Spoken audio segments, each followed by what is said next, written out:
সাকিবের 50, রিশাদ মুস্তাফিজের দুর্দান্ত বোলিংয়ে জিতল বাংলাদেশ। তাই ম্যাচ শেষে ঢাকা বিশ্ববিদ্যালয় টিএসসি জুড়ে ছিল বাঁধ ভাঙা উল্লাস। আগের ম্যাচের হতাশা কাটিয়ে নতুন স্বপ্ন বুনছেন দর্শকরা। এমন পারফরম্যান্স ধরে রাখতে পারলে বিশ্বকাপে অনেক দূর পর্যন্ত যেতে পারবে লাল সবুজরা, এমনটাই আশা করছেন ভক্তরা। আরও জানাচ্ছেন আবির আহমেদ। নেদারল্যান্ডের সাথে বাংলাদেশের জয় যেন ভক্তদের মাঝে এক নতুন আশা জাগিয়েছে। আগের দুই ম্যাচে ফ্লপ সাকিব, এদিন ব্যাট হাতে দুর্দান্ত। ম্যাচ সেরা হয়ে জয় উপহার দিলেন দলের সবচেয়ে বড় তারকা। মনে হয় বাংলাদেশ ভালোই করবে।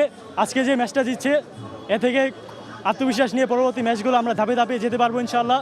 সাকিবকে নিয়ে অনেক কথাবার্তা হইতেছিল। সাকিব আজকে সেটা দেখা দিছে।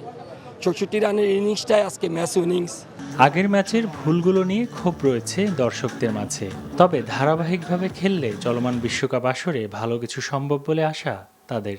এবারের মতো যে শান্ত আবার খেলে তাহলে তাকে বাধ্য দেওয়া উচিত। তার থেকে ভালো ক্যাপ্টেন আমরা মাহমুদুল্লাহকে চাই। মাহমুদুল্লাহ যদি ক্যাপ্টেন্সি করতো তাহলে এত হার আমরা দেখতে পেতাম। বাংলাদেশের যে টপ অর্ডার ব্যাটসম্যানরা, তারা এখানে আসলে আমাদের ইমপ্রুভমেন্টের অনেক জায়গা আছে, যেটা আমরা লক্ষ্য করেছি। বাংলাদেশের প্রতিটি ম্যাচে এমন জয়ের উচ্ছ্বাসে মেতে উঠতে চান ভক্তরা। আবির আহমেদ, এনটিভি নিউজ, ঢাকা। এখন জন্ম সনদ দিয়ে খোলো বিকাশ স্টুডেন্ট অ্যাকাউন্ট। নিজের বিকাশ নিজে কর।